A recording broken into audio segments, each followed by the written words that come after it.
Alors, voici un cours de métaphysique des années 1760. Alors, c'est d'un certain... Alors, je suis passé à côté peut-être. Ah oui. C'est un certain l'abbé Para du Fanjas, François de son prénom. Donc, je suis passé par sa fiche Wikipédia. Bon, apparemment, c'est une grande œuvre en plusieurs volumes.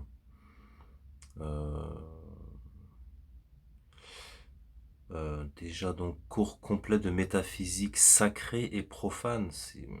Bon, ça commence mal, mais on fait pas plus attention que ça. On se dit peut-être qu'il a des raisons de dire ça, on sait pas en fait. Donc, on commence la lecture. Euh,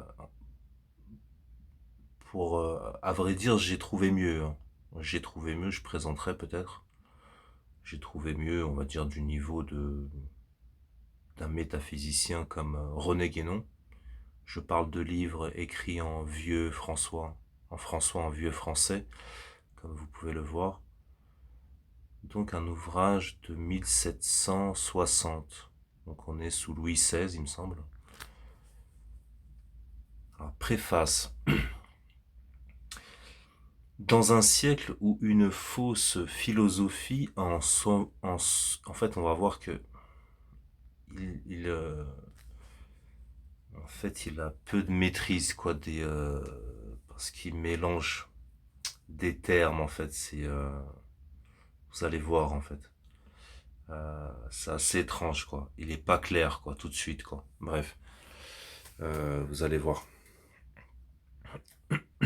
Alors, dans un siècle où une fausse philosophie, en s'enveloppant de mille et une, de mille et mille insidieux sophismes, s'efforce avec un fanatique acharnement de saper tous les sacrés fondements de la religion, de la morale, de l'ordre politique et social. Il ne il ne paraîtra point inutile peut-être de présenter et de montrer dans un nouveau goût et avec une lumière nouvelle tous ses traits propres et caractéristiques, sous ses traits propres et caractéristiques, pardon, la vraie philosophie, de la faire descendre de ses trop sublimes hauteurs et de la mettre autant que la chose est possible à la portée de tous les esprits éclairés pour leur en faire bien connaître et bien sentir les vrais principes et les vraies conséquences. Et tel est le but de l'ouvrage que nous donnons ici au public philosophe. Donc c'est étrange, quoi. C'est un livre de philosophie ou de métaphysique. Pourtant le titre c'est métaphysique en fait. Donc je sais pas, je comprends pas trop en fait. On va voir le... Voilà, c'est en deux parties en fait. Bah, il nous l'explique dans l'introduction, dans la préface. Je sais pas, moi je lis cours complet de métaphysique. Déjà, c'est étrange de dire cours de métaphysique. Je sais pas, rien que ça, c'est étrange. Euh, après, si l'on veut, mais sacré et profane en plus, là, c'est plus qu'étrange.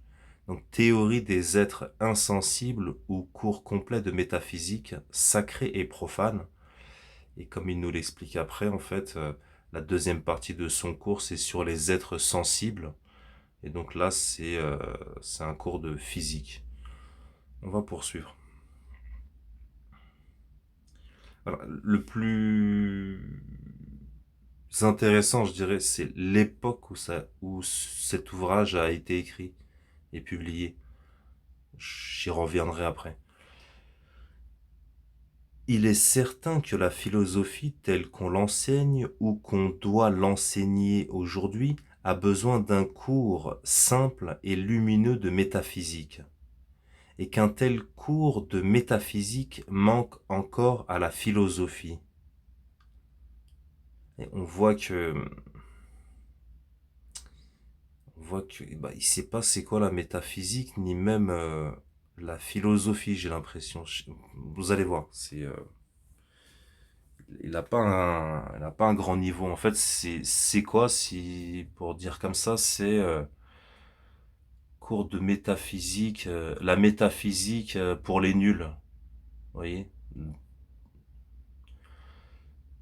Pour les nuls, oui, c'est un peu ça. Et c'est comme il le dit, hein, c'est donc mise à la portée de tout le monde, vous voyez? En dessous de sacré et profane. Et on voit que, je sais pas, il comprend pas de quoi il parle en fait. Mais vous allez voir. Euh, donc j'en étais où? La métaphysique est comme la clé ou comme le flambeau de toutes les sciences divines et humaines. C'est à elle qu'il appartient d'en établir et d'en analyser les principes, d'en tracer et d'en frayer la route, d'en simplifier et d'en irradier autant qu'il est possible tous les divers objets. Mais la plus sublime et la plus universelle des sciences n'a guère pu naître que la dernière. Il fallait, avant qu'elle existât, que l'esprit humain, par de longs et puissants efforts, soutenus et réitérés pendant bien des siècles, eût suffisamment défriché toutes les régions philosophiques, puisqu'elles devaient être nécessairement et le résultat de toutes de ces découvertes et l'analyse de ces spéculations. Il y a 2 ou 3 000 ans, qu'on s'efforce de former un tout de cette science, et il n'y a guère qu'un demi-siècle que l'on a le fond suffisant d'observation, de découverte, de connaissance que suppose ou qu'exige ce grand ouvrage.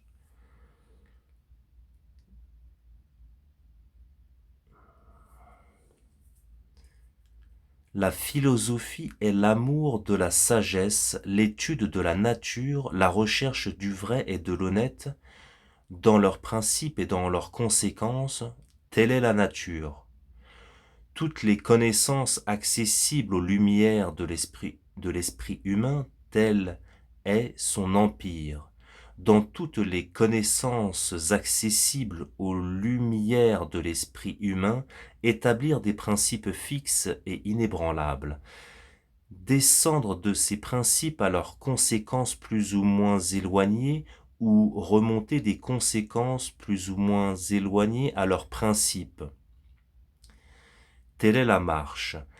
Elle a également pour objet et les êtres sensibles qui affectent nos sens et les êtres insensibles qui ne sont en prise qu'à notre esprit. Les premiers font l'objet de la physique, les derniers font l'objet de la métaphysique. Je commente pas tout en fait. Bon, ceux qui connaissent le sujet, bon, je vais pas tout commenter, mais vous voyez je dirais les étrangetés, les incompréhensions quoi en fait. Il y en a plus d'une là déjà, en fait. C'est bref. La partie physique de la philosophie est le sujet d'un autre ouvrage de notre composition, déjà connu et applaudi du public, savoir de notre théorie des êtres sensibles ou de notre cours complet de physique spéculative, expérimentale et systématique et géométrique mise à la portée de tout le monde.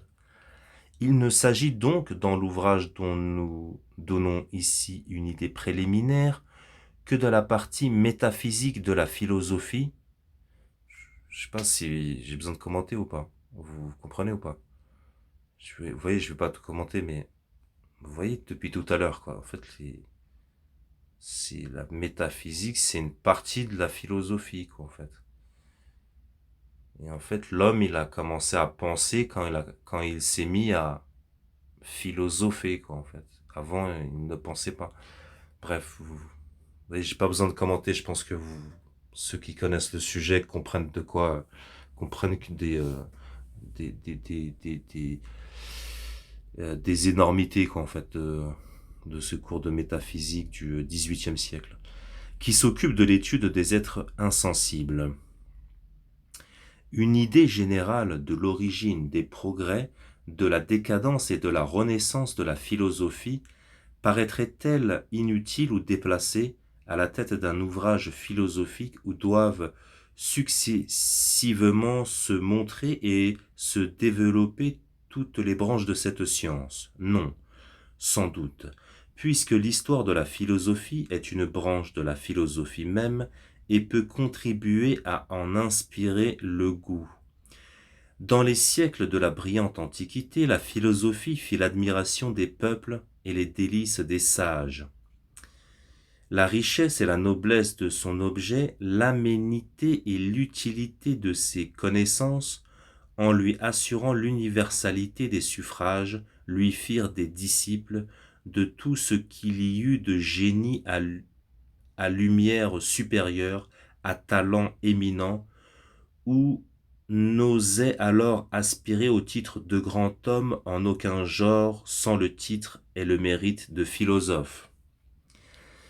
4 ou 5 écoles célèbres contribuèrent avec plus ou moins de succès à inspirer, à répandre, à accréditer le goût de la philosophie. Thalès de Milet, environ 600 ans avant Jésus-Christ, donna naissance à l'école ionienne. Déjà, c'est un prêtre, c'est bizarre que... Donc là, Jésus revient pour la première fois dans son livre, je sais pas, c'est un prêtre, c'est un jésuite. Hein. Je sais pas, je connais pas plus que ça, mais je sais pas, normalement, t'es catholique, quand il y a Jésus qui revient pour ne serait-ce que la première fois, quoi, bah, je sais pas, euh, tu, euh, tu passes pas comme ça, quoi. Tu dis pas juste Jésus-Christ, quoi. Minimum de respect, quoi. Bref, vous me comprenez, quoi. Comme en islam, vous voyez, vous saluez le prophète, tous les autres prophètes, etc., quoi. Même les compagnons, vous voyez, il y a des formules appropriées. Bref, je poursuis. Donna naissance, je reprends même. Thalès de Milet, environ 600 ans avant Jésus-Christ, donna naissance à l'école ionienne. Bon, après, c'était une parenthèse, mais je trouve ça un peu étrange, quoi. Et jeta dans la Grèce les premiers fondements de la philosophie et de la géométrie. Thalès de Milet, c'est un Phénicien, en fait. C'est un Phénicien, déjà. Passionné pour l'étude de la nature et manquant de secours et ce genre dans la patrie, il passa en Égypte pour y conférer avec les prêtres de cette nation, les seuls dépositaires chez elle des différentes sciences. Pardon. D'abord leur disciple, il devint bientôt leur maître, tant dans la philosophie que dans la géométrie, qui était encore chez eux, l'une et l'autre, dans une espèce d'enfance. Et enrichis de leurs connaissances, il les transporta dans la patrie, où elles prirent, en peu de temps, des accroissements considérables. Ici. Bref. En fait, c'est... bref. Je vais pas commenter plus que ça, mais c'est étrange, quoi. C'est... je sais pas, c'est... je sais pas, c'est pour des enfants de 6 ans, peut-être. Alors... peut-être c'est ça, non? Je sais pas. Vous voyez ce que je veux dire? C'est un peu enfantin, quoi. Il est parti là-bas, au début c'était leur disciple, rapidement c'est devenu leur maître. J'ai une histoire pour... voilà, c'est un peu en...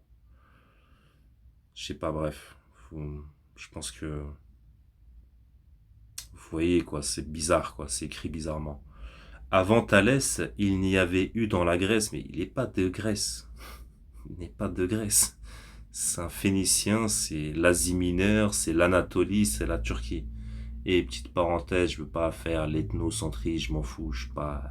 C'est un arabe, quoi, en fait. Je crois que les gens sérieux ont compris que ce qu'on appelle philosophe grec, pour une grande partie, c'est des arabes, quoi, en fait. C'est un phénicien. J'ai déjà montré l'alphabet phénicien, Qu'est-ce que c'est si c'est un alphabet arabe, araméen? Bref. Avant Thalès, il n'y avait eu dans la Grèce que cette philosophie et cette géométrie d'instinct qui sont naturelles à tous les hommes. Ce grand homme y fit naître et y fit goûter la vraie philosophie et la vraie géométrie. Ces sciences qui ne se conduisent que par la lumière du raisonnement et qui ne jugent des choses que par l'évidence de leur nature intuitivement connue. Oui, là, on va dire c'est bon, mais bon, dire que là on parle de géométrie sacrée, dire que c'est lui qui l'a développé avec son théorème de Thalès. C'est quoi le théorème de Thalès? C'est triangle rectangle, non, c'est pas ça. L'hypoténuse, voilà. Non, c'est ça, c'est ouais. Il y a ce qu'on appelle la géométrie sacrée. Je pense que Thalès, il en est loin, quoi. Il l'a peut-être appliqué à un moment, voilà, avec ses théorèmes, mais ça existait avant lui, quoi. Bref. L'étude de la philosophie et de la géométrie mirent bientôt l'école ionienne en état de s'occuper avec succès de l'étude du ciel et de commencer à débrouiller le chaos général de la nature visible. Le ciel fut divisé en différents cercles. De là, la première idée de la sphère.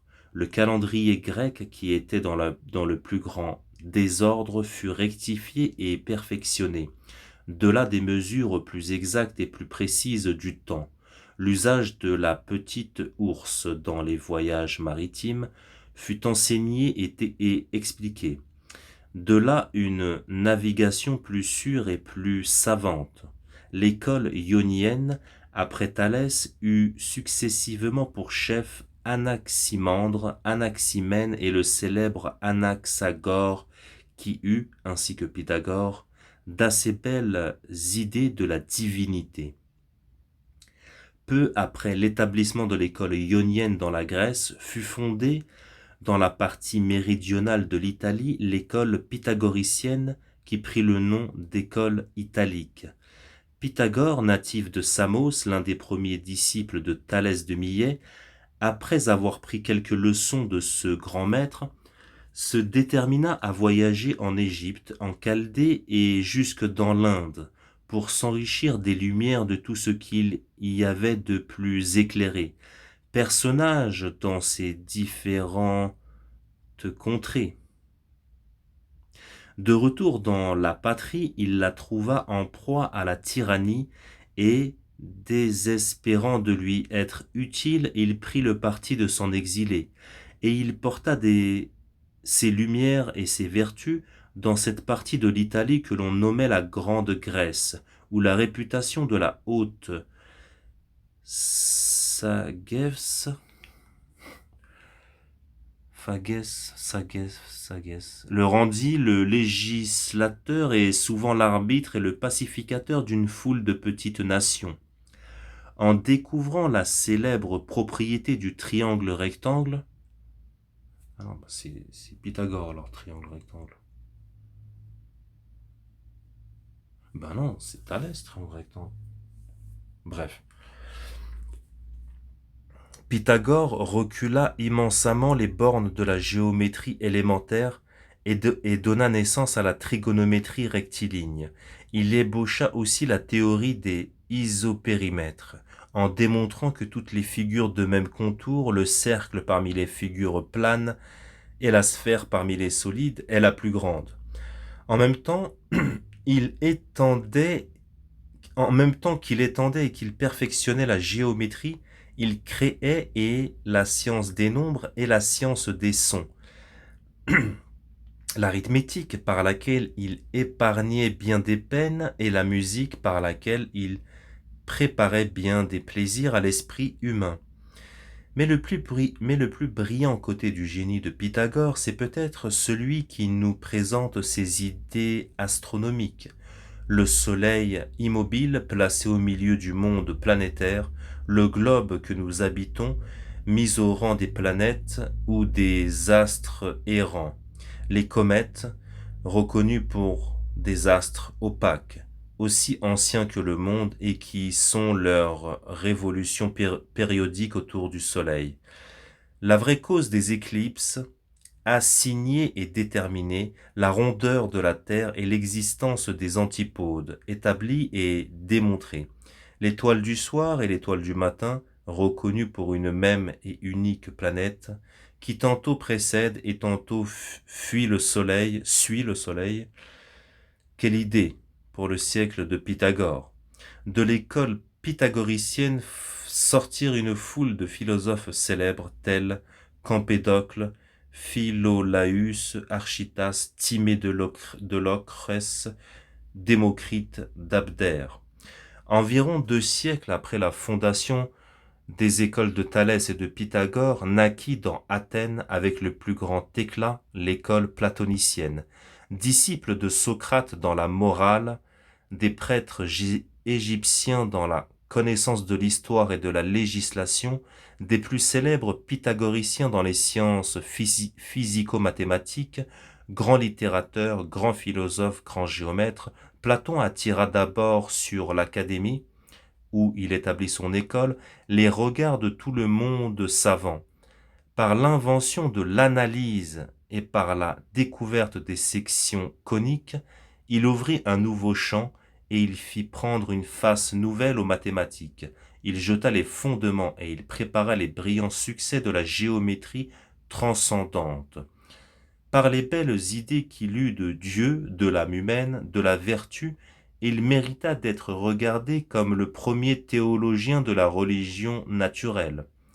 La physique, l'astronomie, la mécanique, en général les mathématiques mixtes, n'eurent pas le même éclat et ne firent pas les mêmes progrès que la métaphysique et les mathématiques pures dans l'école de Platon. Le goût dominant qu'eut ce philosophe célèbre pour les idées purement intellectuelles porta de ce côté toute l'attention des esprits, attention qu'auraient pu et qu'auraient dû partager les observations physiques, toujours nécessaires pour mettre en usage, pour réduire en pratique, pour transporter dans la nature et hors de l'esprit les théories idéales. Platon cessa de vivre et son école se divisa en 2 écoles différentes que se donnèrent respectivement pour chefs les 2 plus illustres disciples de leur maître commun. L'une, sous Xénocrate, continua à philosopher dans l'académie et retint le nom d'école de Platon. L'autre, sous Aristote, alla philosopher dans le lycée et prit le nom d'école péripatéticienne. Celle-là, attachée à la méthode et au goût de son premier maître, s'occupa plus spécialement de connaissances purement intellectuelles, soit en genre de morale, soit en genre de mathématiques. Celle-ci, mue et animée par le génie créateur d'Aristote, s'occupa comme toute entière à transporter l'usage des théories intellectuelles dans l'immensité des choses et commença à débrouiller le grand chaos de la nature visible et à donner naissance à la physique.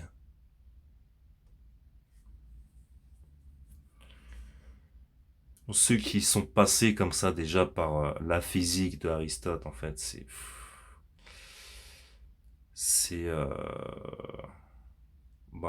je sais pas comment dire, c'est malheureux quoi en fait, c'est un peu, celui-là il n'aurait pas dû l'écrire quoi en fait, vous voyez.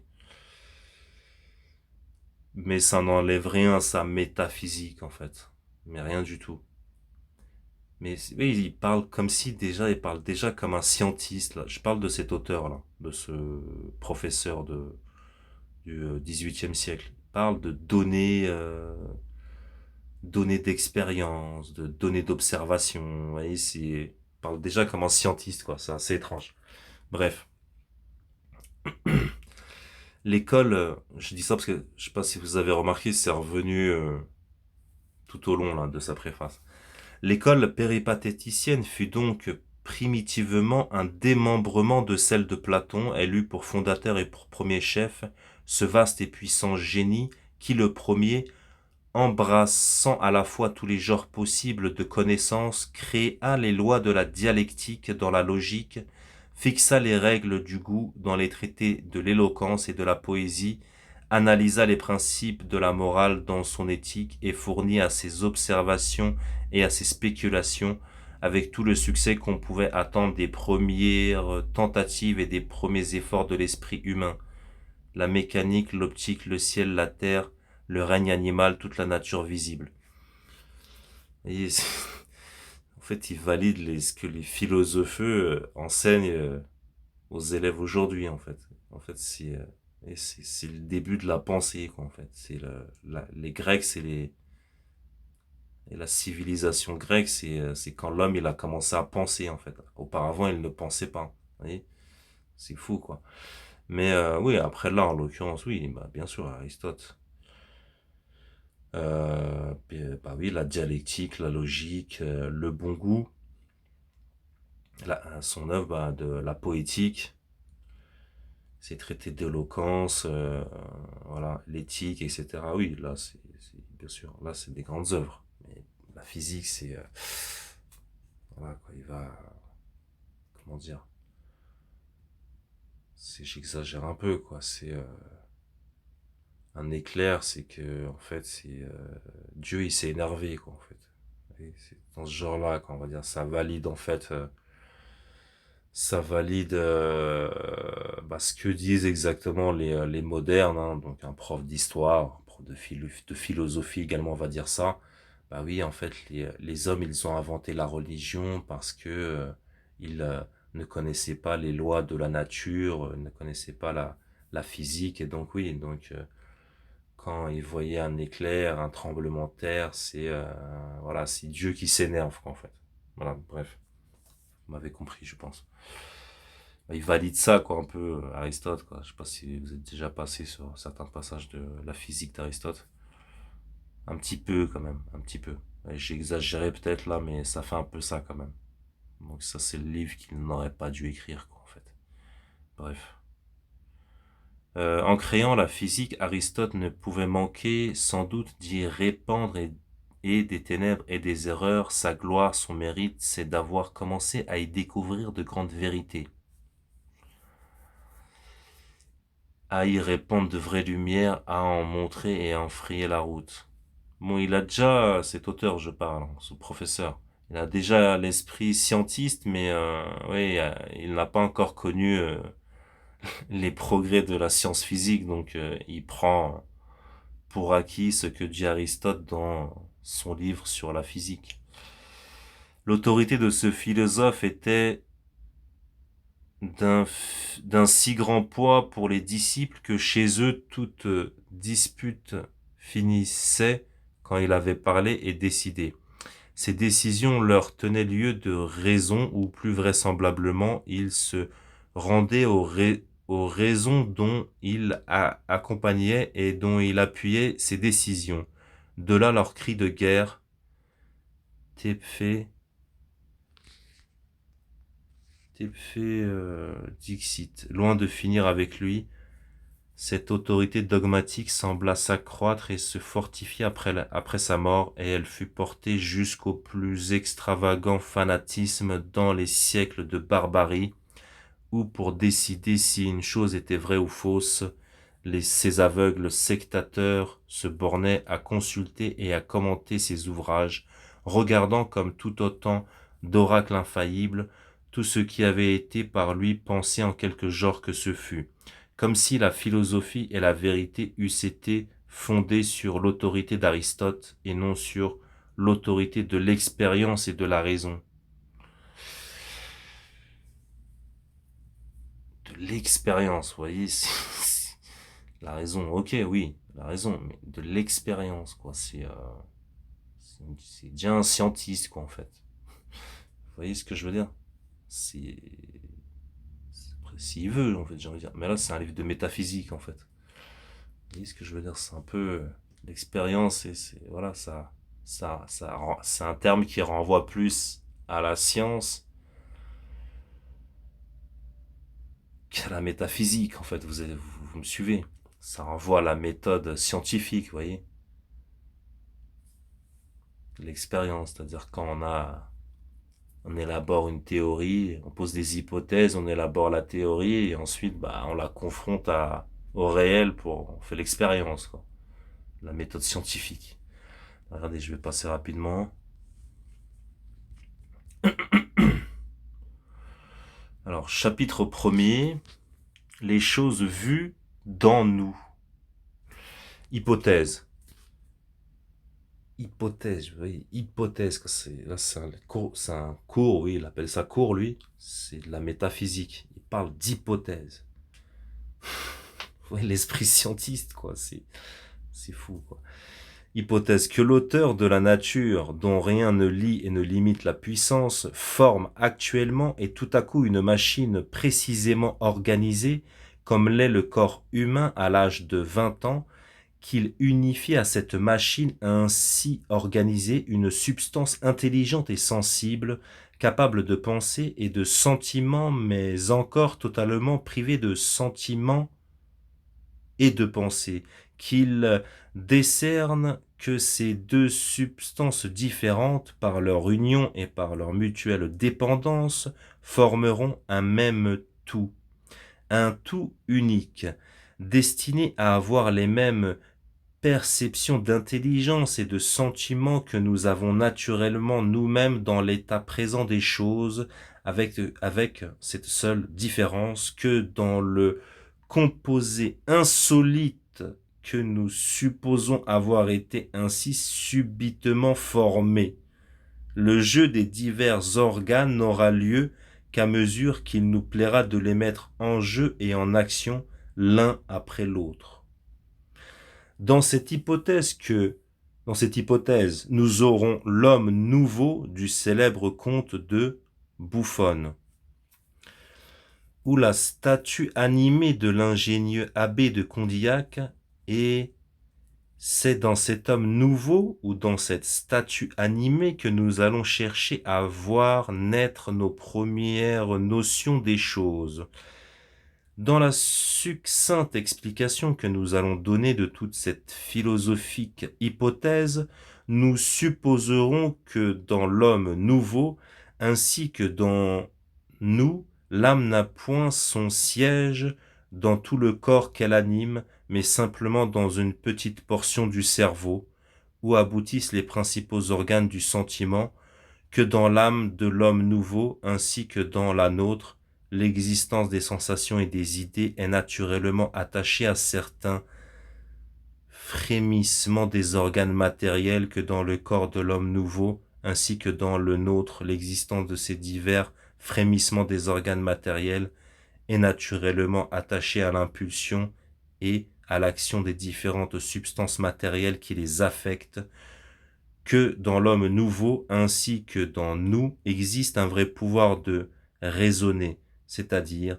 d'avoir et de retenir des perceptions d'idées et de sentiments, de les comparer les unes aux autres, de juger en quoi elles se ressemblent et en quoi elles diffèrent, d'examiner et d'observer autant que la chose est naturellement possible, ce qu'elle renferme, ce qu'elle suppose, ce qu'elle entraîne, et ainsi du reste.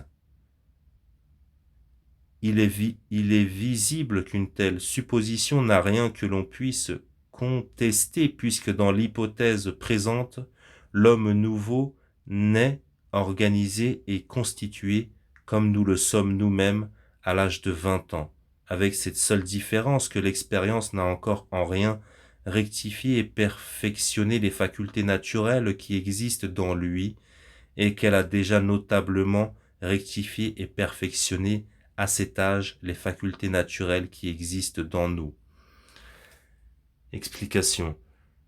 Laissons d'abord dans l'homme nouveau les organes de la vue, de l'ouïe, du goût et du tact dans une inaction totale et dans aucune fonction quelconque, et bornons-nous à lui donner le jeu et l'action de l'organe de l'odorat.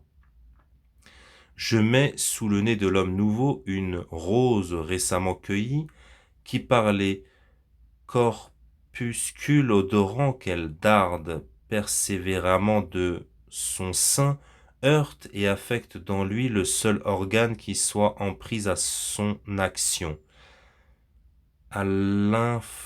À l'instant, selon l'ordre naturel des choses, les fibres de l'odorat agitées et ébranlées par l'impulsion des corpuscules odorants feront naître dans la substance intelligente et sensible de l'homme nouveau, quelle que soit la nature de cette substance, une sensation flatteuse à laquelle sera attachée la première perception de son existence.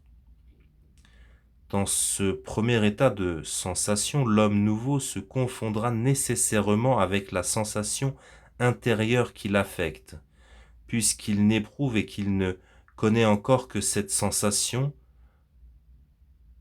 Il se croira donc odeur de rose. Ouh là là.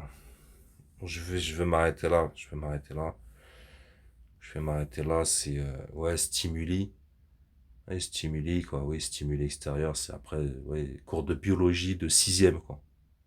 Au collège, sixième, cours de biologie, quoi. Il y a un autre guignol là d'internet là, qui s'autoproclame philosophe et raconte les mêmes trucs un peu. Ouais, le truc raconte les mêmes choses, quoi. Et lui, voilà, et qu'est-ce qu'il nous dit? Lui, ouais, l'âme, il est dans une partie du cerveau.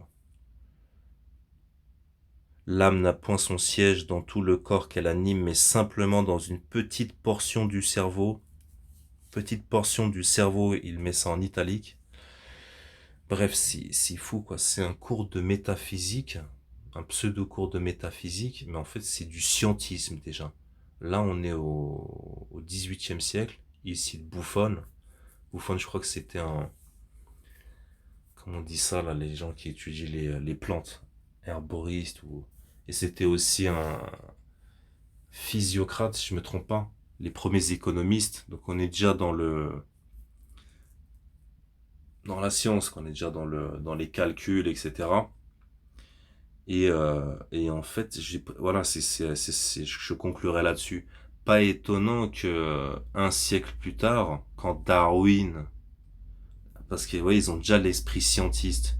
Donc Darwin, c'est vraiment un siècle plus tard, un peu moins d'un siècle, parce qu'il me semble que son livre là date de 1767. Et Darwin, il publie l'origine des espèces en 1860. Donc même pas 100 ans plus tard.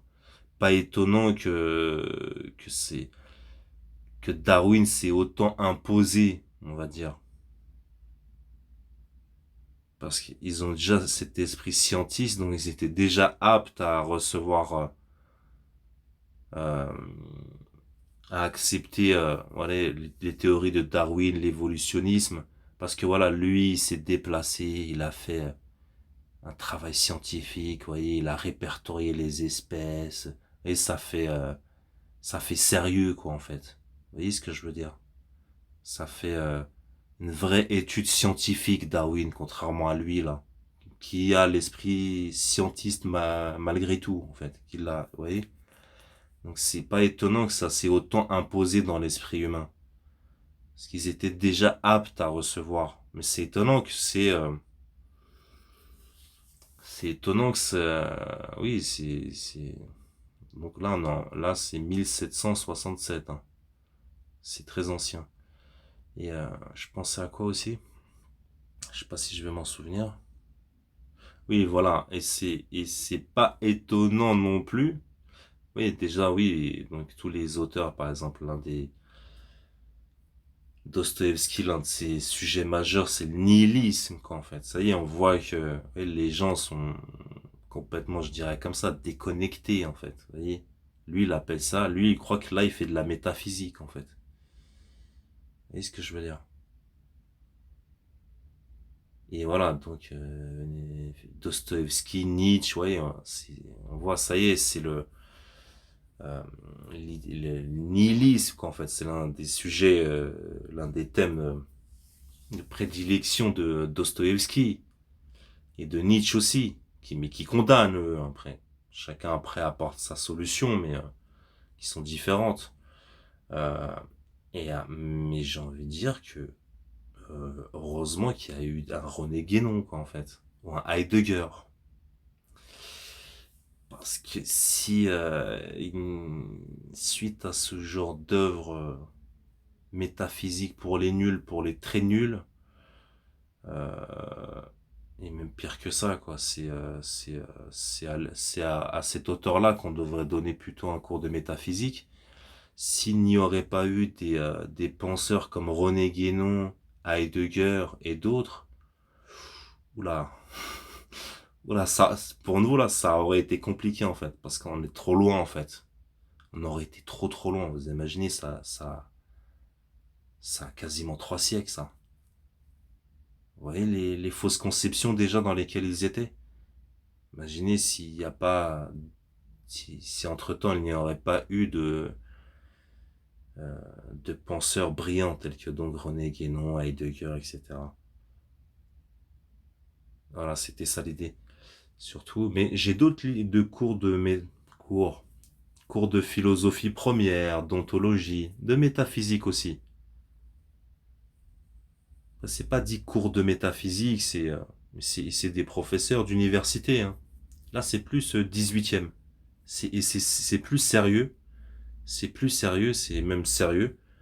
Et j'en parlerai à l'avenir.